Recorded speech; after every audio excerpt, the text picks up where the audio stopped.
السلام عليكم ورحمة الله وبركاته. إن الحمد لله نحمده ونستعينه ونستغفره ونعوذ بالله من شرور أنفسنا ومن سيئات أعمالنا. من يهده الله فلا مضل له ومن يضلل فلا هادي له. وأشهد أن لا إله إلا الله وحده لا شريك له وأشهد أن محمدا عبده ورسوله. أما بعد فقد قال الله تعالى في القرآن العظيم: يا أيها الناس اتقوا ربكم الذي خلقكم من نفس واحدة وخلق منها زوجها وبث منهما رجالا كثيرا ونساء واتقوا الله الذي تساءلون به والأرحام إن الله كان عليكم رقيبا. يا أيها الذين آمنوا اتقوا الله حق تقاته ولا تموتن إلا وأنتم مسلمون. يا أيها الذين آمنوا اتقوا الله وقولوا قولا سديدا يصلح لكم أعمالكم ويغفر لكم ذنوبكم ومن يطع الله ورسوله فقد فاز فوزا عظيما. قال النبي صلى الله عليه وسلم: فإن أصدق الحديث كتاب الله وأحسن الهدي هدي محمد صلى الله عليه وسلم وشر الأمور محدثاتها وكل محدثة بدعة وكل بدعة ضلالة وكل ضلالة في النار. எல்லாம் வல்ல அல்லாஹ்வினுடையார்களே, அந்த ஏக இறைவனுடைய சாந்தியும் சமாதானமும் வற்றாத பெருங்கருணையும் நம் உயிரினும் மேலான பெருமானார் முஹம்மது ஸல்லல்லாஹு அலைஹி வஸல்லம் அவர்கள் மீதும் அவருடைய குடும்பத்தார் மீதும் அன்னலாரை மார்க்க விஷயங்களில் தங்களால் இயன்ற அளவிற்கு பின்பற்றி வாழ்ந்து மரணித்த நபித்தோழர்கள் நபித்தோழியர்கள் நல்லடியார்கள் அனைவர் மீதும், குறிப்பாக இந்த ஜும்மாவுடைய தினத்தில் ஆரம்ப நேரத்தில் வந்திருக்கக்கூடிய நம் அனைவரின் மீதும் என்றென்றும் இன்று நிலவட்டுமாக. அன்பிற்குரிய சகோதர சகோதரிகளே, அல்லாஹ் ரப்புல் ஆலமீனால் படைக்கப்பட்டிருக்கக்கூடிய இந்த உலகத்தில் அவனால் படைக்கப்பட்டிருக்கக்கூடிய ஏராளமான படைப்பினங்களுக்கு மத்தியில் அல்லாஹ் நம்மை மனிதர்களாக படைத்து இந்த மனித படைப்பை எல்லா படைப்பை காட்டிலும் சிறந்ததாக மேன்மை மிக்கதாக ஆக்கியிருக்கின்றான். வலக்கது கர்ரம்னா பனி ஆதம் என்று அல்லாஹ் ரப்புல் ஆலமீன் குறிப்பிடுவதிலிருந்து அல்லாஹ் சொல்லி காட்டுகின்றான், நாம் ஆதமுடைய மக்களை மேன்மைப்படுத்தி உள்ளோம் என்று சொல்லி காட்டுகின்றான். இத்தகைய மேன்மைக்கும் இத்தகைய சிறப்பிற்கும் காரணம் என்னவென்று சொன்னால், அல்லாஹ் ரப்புல் ஆலமீன் இந்த மனிதர்களுக்கு கொடுத்திருக்கக்கூடிய கல்வி அறிவு. நாம் சிந்தித்து பார்த்தோம் என்று சொன்னால், இந்த உலகத்தில் படைக்கப்பட்டிருக்கக்கூடிய மனிதனை தவிர்த்து எந்த ஒரு படைப்பாக இருந்தாலும் அதற்கென்று அல்லாஹ் ரப்புல் ஆலமீன் ஒரு வரையறையை நிர்ணயித்து படைத்திருக்கின்றான். அதை தாண்டி அவர்கள் வேறு எதையும் செய்ய முடியாது. ஆனால் அப்படிப்பட்ட படைப்பினங்களுக்கு மத்தியில் அல்லாஹ் ரப்புல் ஆலமீன் இந்த மனிதர்களுக்கு எதையுமே தேடி சிந்தித்து அறியக்கூடிய ஒரு மிகப்பெரிய ஒரு ஆற்றலை, எதை வேண்டுமானாலும் நாம் இந்த உலகத்தில் தேடி அறிந்து கொள்ள முடியும். அப்படிப்பட்ட மிகப்பெரிய ஒரு சிந்தனை திறனை அல்லாஹ் இந்த மனிதர்களுக்கு வழங்கியிருக்கின்றான். அவ்வாறு கொடுத்திருக்கக்கூடிய இறைவன் மனிதர்களிடத்தில் எதிர்பார்க்கக்கூடியது என்னவென்று சொன்னால், இந்த கல்வியை தேடக்கூடிய விஷயத்தில், இந்த கல்வி அறிவை அதிகப்படுத்தக்கூடிய விஷயத்தில் அதிகமான ஆர்வத்தை இந்த மனிதர்கள் காட்ட வேண்டும். அந்த கல்வியை என்ன நோக்கத்திற்காக நாம் இந்த உலகத்திலே மனிதர்களுக்கு கொடுத்திருக்கின்றோமோ அந்த நோக்கத்தை சரியான முறையில் புரிந்து அந்த மனிதர்கள் நடந்து கொள்ள வேண்டும் என்று அல்லாஹ் எதிர்பார்க்கின்றான். இன்னொரு வசனத்தில் அல்லாஹ் ரப்புல் ஆலமீன் தெளிவாக சொல்லி காட்டுகின்றான். அர் ரஹ்மான் என்ற அத்தியாயத்தினுடைய ஆரம்ப வசனங்களை நாம் எடுத்து ஓதி பார்த்தோம் என்று சொன்னால் அல்லாஹ் சொல்லுகின்றான், அர் ரஹ்மான் அல்லமல் குர்ஆன் ஹலக்கல் இன்சான் அல்லமஹுல் பயான். அவன் அளவற்ற அருளாளன், அவன் இந்த மனிதர்களுக்கு குர்ஆனை கற்பித்தான். மனிதர்களை படைத்து அவர்களுக்கு விளக்கக்கூடிய திறனையும் விளக்கக்கூடிய ஆற்றலையும் அல்லாஹ் கொடுத்திருக்கின்றான் என்று சொல்லி காட்டுகின்றான். இப்போ மனிதனால், எந்த ஒரு மனிதனாக இருந்தாலும் அவனால் எந்த ஒரு விஷயத்தையும் தான் கற்றுக்கொள்ளவும் முடியும், பிறருக்கு கற்றுக் கொடுக்கவும் முடியும். அப்படிப்பட்ட ஒரு ஆற்றலை அல்லாஹ் ரப்புல் ஆலமீன் மனிதர்களுக்கு கொடுத்திருக்கின்றான். அப்போ இஸ்லாமிய மார்க்கம் இந்த மனிதர்களிடத்திலே கல்வியிலிருந்து எதிர்பார்க்கக்கூடிய விஷயம் என்னவென்று சொன்னால், இந்த கல்வியை பயனுள்ள கல்வியாக அவர்கள் கற்றுக்கொள்ள வேண்டும், பிறருக்கு அதனை கற்றுக் கொடுக்க வேண்டும். அந்த கல்வி அறிவின் அடிப்படையில் தன்னுடைய வாழ்க்கையை அமைத்துக் கொள்ள வேண்டும் என்று எதிர்பார்க்கின்றது. கல்வியை பற்றி அல்லாஹ் திருமறை குர்ஆனில் ஏராளமான வசனங்களில் பேசியிருக்கின்றான். அதில் அத்தௌபா என்ற அத்தியாயத்தினுடைய 22வது வசனத்தில் அல்லாஹ் ரப்புல் ஆலமீன் 122வது வசனம் சொல்லி காட்டுகின்றான், மனிதர்கள் அவர்கள் ஒட்டுமொத்தமாக ஒன்றாக புறப்பட்டிருக்க வேண்டாமே. போர்க்களத்தை பற்றி அல்லாஹ் பேசுகின்றான். போர்க்களத்திற்கு செல்லும் போது கூட அவர்கள் ஒட்டுமொத்தமாக ஒரே கூட்டமாக புறப்பட்டிருக்க வேண்டாமே, அவர்கள் ஒரு சாரார் மட்டும் போர்க்களத்திற்கு சென்றிருக்கலாம். இன்ன பிற மனிதர்கள் என்ன பண்ணலாம் சொன்ன அல்லாஹ் சொல்லி காட்டுகின்றால், யத்தஃபக்கஹு ஃபித்தீன், ஏனைய மனிதர்கள் மார்க்கத்தை அவர்கள் கற்றுக்கொள்ள வேண்டும். வலியுன்சிரு கௌமஹும், மார்க்கத்தை கற்றுக்கொண்டு அந்த கல்வியறிவோடு தன்னுடைய சமுதாயத்திடத்திலே அவர்கள் திரும்பி வந்தார்கள் என்று சொன்னால், இதா ரஜவு இலைஹிம் லஅல்லஹும் யஹ்தரூன், அவர்கள் கற்றுக்கொண்ட அந்த கல்வியின் மூலமாக தன்னுடைய சமூகத்தில் இருக்கக்கூடிய பிற மக்களை, யாரெல்லாம் தீமைகளிலே மூழ்கி கிடக்கின்றார்களோ இவர்கள் எச்சரித்திருப்பார்கள் தானே. இதன் மூலமாக அவர்கள் தீமைகளிலிருந்து விலகி இருக்கலாம் என்று அல்லாஹ் ரப்பல் ஆலமீன் இந்த வசனத்தின் மூலமாக நீங்க எல்லாரும் ஒட்டுமொத்தமாக நீங்க போர்க்களத்திற்கு புறப்பட்டு செல்ல வேண்டாம், ஒரு குறிப்பிட்ட சாரார் அதற்காக செல்லட்டும், ஏனைய மனிதர்கள் இந்த உலகத்தில் கல்வியை தேடி புறப்பட்டிருக்க வேண்டாமா? அந்த கல்வியை கற்றுக்கொண்டு அந்த கல்வியறிவின் மூலமாக தான் இருக்கக்கூடிய அந்த சமூகத்திலே திரும்பி வந்தார்கள் என்று சொன்னால், அந்த சமூகத்தில் இருக்கக்கூடிய இதர மனிதர்களை அவர்கள் எச்சரித்திருப்பார்கள். இதனால் அவர்கள் அல்லாஹ் நாடினால் தீமைகளிலிருந்து விலகி இருப்பார்கள் தானே என்று அல்லாஹ் இந்த வசனத்தின் மூலமாக ஒரு மனிதன் கல்வியை எந்த அளவிற்கு ஆர்வமாக பெற வேண்டும், அந்த கல்வியை கற்றுக்கொண்டதன் மூலமாக மனிதர்களிடத்திலே என்னென்ன காரியங்களை அந்த கல்வியறிவின் மூலமாக செய்ய வேண்டும் என்கின்ற மிகப்பெரிய ஒரு அடிப்படை அல்லாஹ் ரப்பல் ஆலமீன் விளக்குகின்றான். அல்லாஹ்வுடைய தூதரவர்கள் இந்த கல்வியை தான் கற்றுக்கொள்ள வேண்டும் என்கின்ற விஷயத்தில் அதிகமான ஆர்வமுடையவர்களாக இருந்திருக்கிறான். சஹீஹ் புகாரிலே 3219 வரக்கூடிய செய்தி, இப்னு அப்பாஸ் ரலியல்லாஹு அன்ஹு அறிவிக்கின்றார்கள், அல்லாஹ்வுடைய தூதரவர்கள் கூறினார்கள், எனக்கு இந்த குர்ஆனை ஜிப்ரீல் அவர்கள் ஒரே ஒரு வட்டார மொழியில் மட்டும்தான் கற்றுக் கொடுத்தார்கள், ஒரே ஒரு வட்டார மொழி மட்டும்தான். ஆனால் நான் அவரிடத்திலே எனக்கு இன்ன பிற வட்டார மொழிகளிலும் எனக்கு கற்றுத்தாருங்கள் என்று நான் திரும்ப திரும்ப கோரிக்கை வைத்து கொண்டே இருந்தேன்.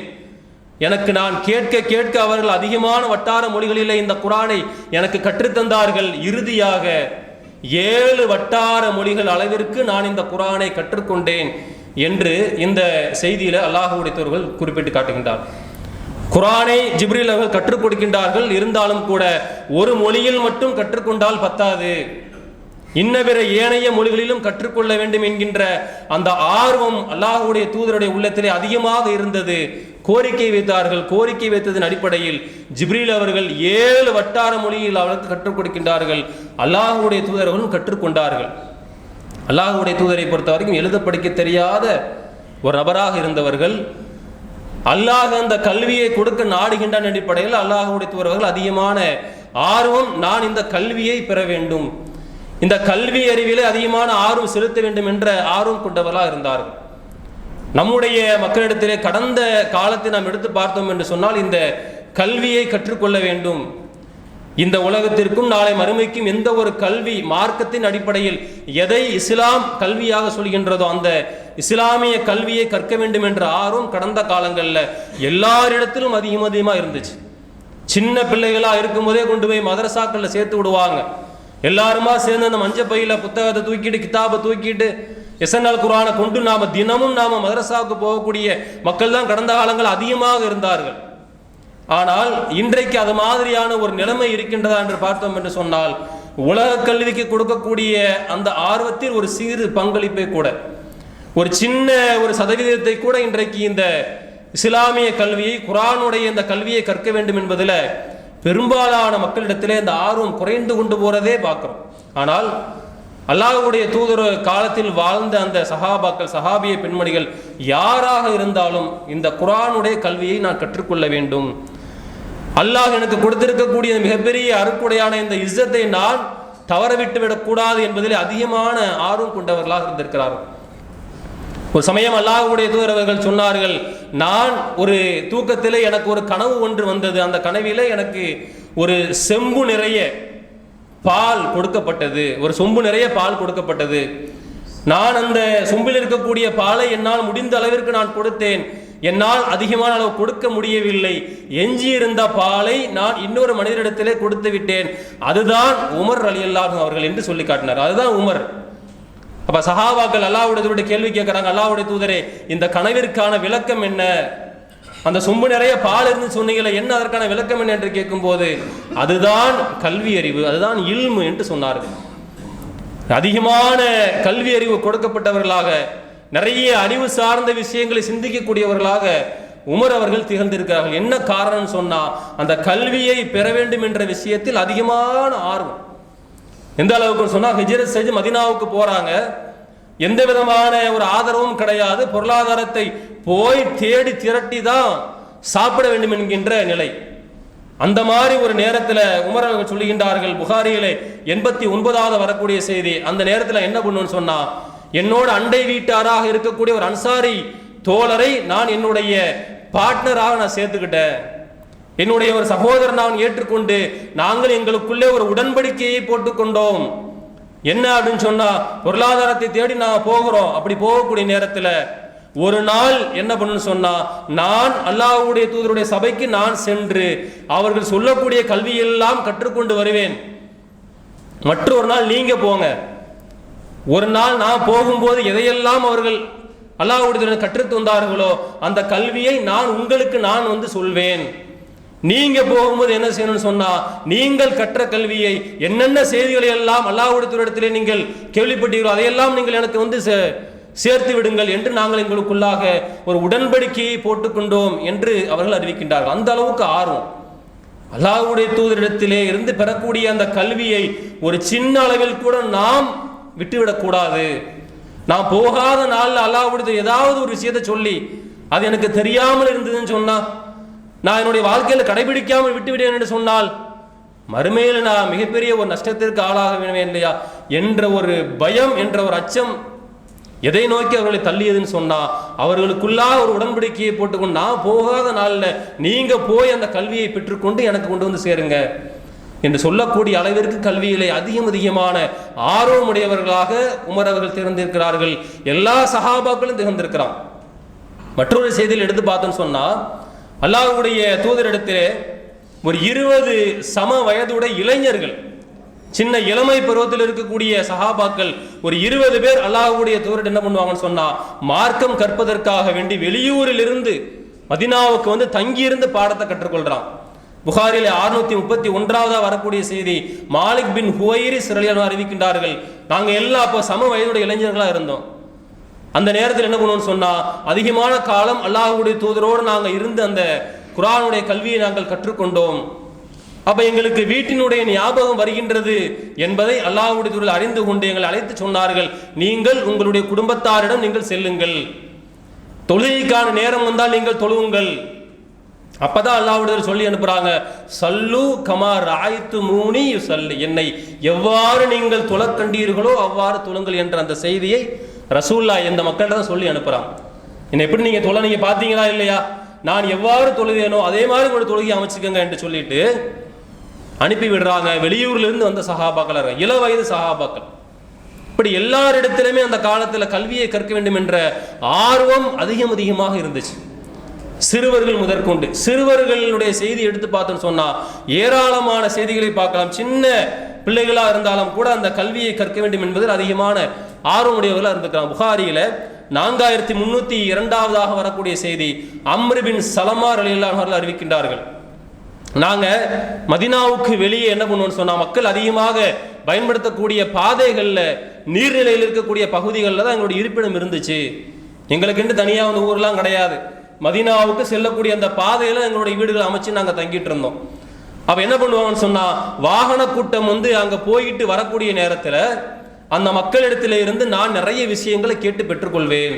எங்க மக்கள் கேட்பாங்க, எங்க போயிட்டு வரீங்க, யார் அங்க இருக்கிறாங்க, முஹம்மதை பற்றி கேட்பார்கள், நிறைய விஷயத்தை சொல்லுவாங்க.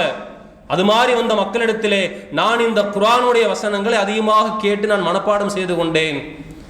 அரபிகள் எல்லாம் மக்காவினுடைய வெற்றி அந்த சந்தர்ப்பத்தை எதிர்பார்த்து காத்திருந்தார்கள். மக்கா வெற்றி என்ற நிலை வருகின்ற போது கூட்டமாக கோத்திரமாக சென்று அல்லாஹ்வுடைய தூதரிடத்திலே இஸ்லாத்தை ஏற்றுக்கொண்டார்கள். என்னுடைய தந்தை என்னுடைய கூட்டத்தாரை அழைத்து கொண்டு போய் அல்லாஹ்வுடைய தூதரிடத்திலே இஸ்லாத்தை ஏற்றுக்கொண்டு எங்களிடத்திலே திரும்பி வந்தார். அப்ப ஒரு செய்தி என்னுடைய தந்தை என்னிடத்திலே சொன்னார். நிறைய விஷயங்களை சொல்றாங்க. அதுல முக்கியமாக அறிவிக்கின்றார், அல்லாஹ்வுடைய தூதர்கள் சொல்லி காட்டினார்கள், ஃபைதா ஹலரத்தி ஸலாத்து ஃபல்யுஅذன அஹதக்கும், உங்களில் தொழுகைக்கான நேரம் வந்துவிட்டால் உங்களில் ஒருவர் பாங்கு சொல்லட்டும், வலி உம்மக்கும் அக்ஸருக்கும் குர்ஆனா, உங்களில் யார் குர்ஆனை அதிகமாக கற்றிருக்கிறார்களோ அவர்கள் உங்களுக்கு இமாமாக இருந்து தொழுகை நடத்தட்டும் என்ற செய்தியை என்னுடைய தந்தை சொன்னார்.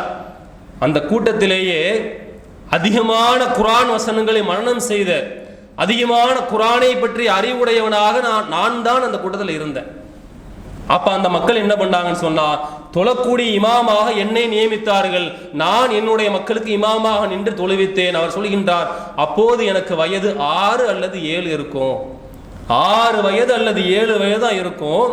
ஒரு கூட்டத்திலேயே அதிகமான குர்ஆன் வசனங்களை மரணம் செய்தவராக யார் இருக்கிறான்னு சொன்னா, இந்த அம்ர் பின் சலமா இருக்கிறார். இப்படி ஏராளமான சிறுவயது சஹாபாக்கள், சிறுவர்கள் கூட மார்க்க கல்வியை கற்க வேண்டும். அதுதான் நமக்கான ஆதாரம். இந்த உலகத்தினுடைய விஷயமாக இருந்தாலும், நாளை மறுமையினுடைய வெற்றியாக இருந்தாலும், மார்க்க கல்வி மட்டுமே மிகச்சிறந்த ஒரு விஷயம் என்பதில் அதிகமான ஆர்வமுடையவர்கள். என்ன காரணம்னு சொன்னால், கல்வியை பற்றி இஸ்லாமிய மார்க்கம் அந்த அளவிற்கு அதிகமாக வலியுறுத்தி சொல்கின்றது. கல்வி அறிவு பெற்றவர்களுக்கு ஏராளமான இஸ்ஸத்துகளை, சிறப்பை கொடுக்கக்கூடிய மார்க்கமாக இஸ்லாமிய மார்க்கம் இருக்கின்றது. அல்லாஹ் ரப்பல் ஆலமீன் தன்னுடைய திருமறை குர்ஆனில் அல் முஜாதலா என்ற அத்தியாயத்தினுடைய 11வது வசனத்தை சொல்லி காட்டுகின்றான். அல்லதி ஆமனு மின்கும் வல்லதி ஊத்துல் இல்ம தரஜாத், அவர்களில் நம்பிக்கை கொண்டோருக்கும் கல்வி வழங்கப்பட்டோருக்கும் நாம் சில தகுதிகளை உயர்த்துவோம். அல்லாஹ் சொல்லி காட்டுகிறான், யார் அவர் நம்பிக்கை கொண்ட மக்களாக இருக்கிறாங்களோ, அதோடு சேர்த்து யார் கல்வி அறிவு வழங்கப்பட்டவர்களாக இருக்கிறாங்களோ அவர்களுக்கு நாம் சில தகுதிகளை உயர்த்துவோம். அல்லாஹ் சொல்லக்கூடிய தகுதி என்னன்னு சொன்னா, நாளை மறுமையினுடைய வெற்றிக்கு வழிவகுக்கக்கூடிய தகுதி. இந்த உலகத்தில் ஒரு பதவி இருக்குது, ஒரு தகுதி இருக்குது சொன்னா, ஒரு அந்தஸ்து இருக்குது. அந்த அந்தஸ்தை அடைவதற்காக வேண்டி மனிதர்கள் போடக்கூடிய போட்டி எந்த அளவுக்கு இருக்குது. ஒரு நல்ல நிலைமைக்கு வரணும், ஒரு அந்தஸ்தை அடைய வேண்டும், ஒரு சமூகத்தில் நல்ல ஒரு அந்தஸ்தை அடைய வேண்டும் என்பதற்காக வேண்டி ஏராளமான முயற்சிகள் செய்யறதா இருக்கிறோமா இல்லையா? அல்லாஹ் சொல்லி காட்டுகின்றான், யார் நம்பிக்கை கொண்டவராக இருக்கின்றார்களோ அதோடு சேர்த்து கல்வி அறிவு வழங்கப்பட்டவர்களாக இருக்கின்றார்களோ அவர்களுக்கு நாம் சில தகுதிகளை உயர்த்துவோம் என்று அல்லாஹ் ரப்பல் ஆலமீன் சொல்லி காட்டுகின்றான். முஸ்லிமில் 1487 வரக்கூடிய செய்தி, அல்லாஹ்வுடைய தூதர் அறிவிக்கின்றார்கள், இன்னல்லாஹ யர்ஃபஉ பிஹாதல் கிதாபி அக்வாமா வ யதஉ பிஹி ஆஹரீன். அல்லாஹ் இந்த குர்ஆனின் மூலமாக சிலருக்கு தகுதிகளை உயர்த்துகின்றான், சிலருடைய தகுதிகளை தாழ்த்துகின்றான். இந்த வசனத்தோடு ஒப்பிட்டு இந்த செய்தியை பார்த்தோன்னு சொன்னால், அல்லாஹ் ஒருவருக்கு தகுதியை உயர்த்துவதாக இருந்தாலும் சரி, அல்லாஹ் ஒருவருடைய தகுதியை தாழ்த்துவதாக இருந்தாலும் சரி, எதை கொண்டு அல்லாஹ் செய்கிறான்னு சொன்னால் குர்ஆனை கொண்டு செய்கின்றான். குர்ஆனோடு தொடர்புபடுத்துங்க. உங்களுடைய வாழ்க்கையை குர்ஆனோடு அதிகமாக தொடர்புடைய மக்களாக நீங்கள் ஆக வேண்டும் என்று அல்லாஹ் எதிர்பார்க்கின்றான்.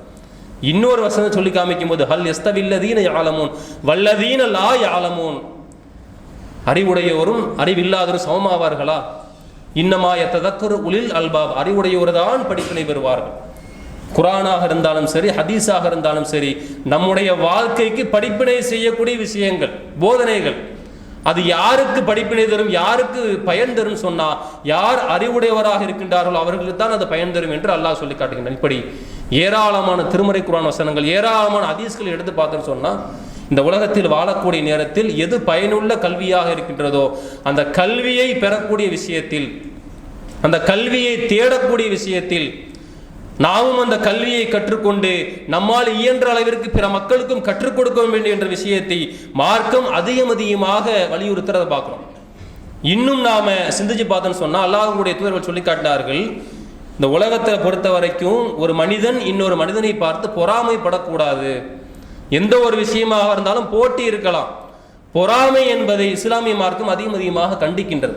ஆனால் அல்லாஹ்வுடைய தூதர்கள் சொன்னார்கள், நீங்க யார் மீதாவது நீங்கள் பொறாமைப்பட வேண்டும் என்று சொன்னால் 2 விஷயத்தில் நீங்கள் பொறாமைப்பட்டு கொள்ளலாம்.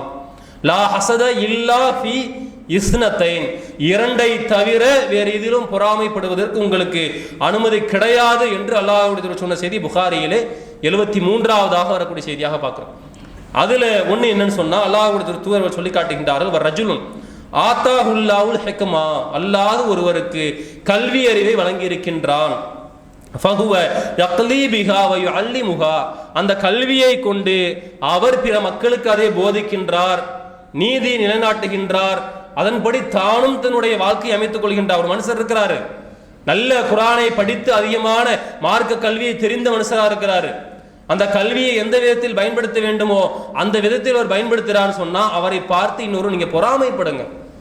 நல்ல அழகான முறையில் கல்வியை கற்றிருக்கிறாரு, நல்ல அழகான முறையில் குர்ஆனை சரளமா ஓதுறாரு, நல்ல திருத்தமாக ஓதக்கூடிய மனிதராக இருக்கிறாரு, அந்த குர்ஆன் அடிப்படையில் தன்னுடைய வாழ்க்கையை அமைத்துக் கொள்ளக்கூடிய மக்களாக இருக்கிறாரு என்று யாராவது அது மாதிரி இல்லாமல் இருந்தீங்கன்னு சொன்னால் அவரை பார்த்து பொறாமைப்படுங்கள்.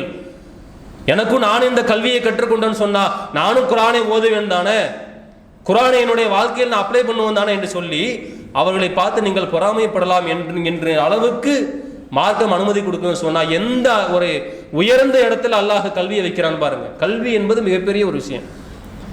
அந்த செய்தியில் வரக்கூடிய இன்னொரு விஷயம் என்னன்னு சொன்னா, ஒரு மனிதருக்கு அல்லாஹ் பொருளாதாரத்தை தாராளமாக வழங்கி இருந்து அவர் அல்லாஹ்வுடைய பாதையில் செலவு செய்யறான்னு சொன்னா அதை பார்த்து நீங்கள் பொறாமைப்படலாம் என்று சொல்லக்கூடிய மார்க்கமாக இருக்கு. அப்ப நம்முடைய நிலைமை இன்றைக்கு எடுத்து யோசித்து பார்த்தோம் அப்படின்னு சொன்னா, கல்வி என்று வருகின்ற போது இன்றைக்கு நம்முடைய மக்கள் அது இரண்டாக பிரிக்கிறத பார்க்கிறோம். ஒன்று உலக கல்வி, இன்னொன்று மார்க்க கல்வி. உலக கல்வின்னு சொன்னால் பள்ளிக்கூடத்துக்கு போகணும், காலேஜுக்கு போகணும், நல்லா படிக்கணும், அந்த படிப்பின் மூலமாக ஒரு வேலைக்கு செல்ல வேண்டும், பொருளாதாரத்தை திரட்ட வேண்டும், அவனுடைய குடும்பத்தை யாரிடத்திலும் கையேந்தாமல் நன்னலமையில் அவன் வாழ வேண்டும். இதுக்கு இஸ்லாமிய மார்க்கம் தடையெல்லாம் போடலை, மார்க்கம் அனுமதிக்குது. ஆனால் அதைவிட மிக முக்கியமான ஒரு விஷயம் என்னன்னு சொன்னா, எந்த ஒரு கல்வி நாளைக்கு மறுமையில் நமக்கு பயனளிக்கும் என்பதை சிந்திச்சு பார்க்கணுமா இல்லையா? இந்த கல்வியின் மூலமாக மறுமைக்கு ஏதாவது பயன் இருக்குதான்னு சொன்னா அதுல மிக மிக குறைவு. ஆனால் எதை இன்றைக்கு நாம மார்க்க கல்வியாக பிரித்து பார்க்கின்றோமோ அந்த கல்வியை கற்றுக்கொள்ள வேண்டும் என்கின்ற ஆர்வம் இருக்கணுமா இல்லையா? ரசூலுல்லாஹ் காலத்தில் எல்லாருக்கும் அந்த ஆர்வம் இருந்துச்சு. இன்னைக்கு நம்முடைய மக்களிடத்திலே வளர்ந்து பெரிய ஆட்களா ஆயிருப்பாங்க, குர்ஆனை கொடுத்து ஓதுங்கன்னு சொன்னா ஓதுவதற்கு தெரியாது. என்ன தெரியாது? அல்லாஹ்வுடைய வார்த்தை, அல்லாஹ்வுடைய கலாம் திருமறை குர்ஆன், அதை ஓதுங்கள். ஒரு எழுத்தை ஓதினால் உங்களுக்கு அல்லாஹ் 10 நன்மையை கொடுப்பதாக அல்லாஹ்வுடைய தூதர் அவர்கள் சொன்னார்கள். எத்தனை எழுத்துகள் இருக்கு, அதையெல்லாம் நீங்கள் ஓதுங்கள். நாளை மறுமையில் யாரும் நமக்காக பரிந்துரை செய்ய முடியாது ஒன்றை தவிர. இந்த குர்ஆனை நாம காலையிலும் இரவிலும் எடுத்து நாம் ஓதி அதோடு நாம் ஒரு தொடர்பை ஏற்படுத்தி கொண்டோம் என்று சொன்னால் நாம் ஓதக்கூடிய இந்த திருமறை குர்ஆன் வசனங்கள் நாளை மறுமையிலே ரப்புல் ஆலமீன் இடத்திலே நாம் தனியாக நிப்பாட்டப்படும் போது நமக்காக வந்து பரிந்துரை செய்யும் என்று ரசூலுல்லாஹ் சொல்லி காட்டுறாங்க. இப்ப மறுமையில் நமக்காக குர்ஆன் பரிந்துரை செய்யும் சொன்னா அந்த கல்வியை கற்றுக்கொள்ளக்கூடிய விஷயத்தில் அலட்சியமா இருக்கலாமா? எவ்வளவு வேலைகள் இருந்தாலும் சரி, எத்தனை வேலைகளாக இருக்கட்டுமே, இன்னைக்கு உலக கல்விக்கு கொடுக்கக்கூடிய அந்த ஆர்வம், உலக கல்வி மீது இருக்கக்கூடிய அந்த போதை, அதற்காக செலவழிக்கக்கூடிய பொருளாதாரம், நேரங்கள், அதிலே ஒரு சிறு பங்களிப்பை கூட மார்க்கத்துக்கு செலவழிக்கிறோமா? கொஞ்ச நேரம், ஒரு நாளில் ஒரு கொஞ்ச நேரம் ஒதுக்கி நாம செலவழிக்கிறோமா? கொஞ்சம் ஓத கத்துக்கிடுவோம். ரொம்ப கஷ்டமான விஷயமா எந்த எண்ணம் இருக்குதா? முடியாத காரியம் கிடையாது, முடியும் தான். மார்க்கம் இலகுவானது. அல்லாஹ் அது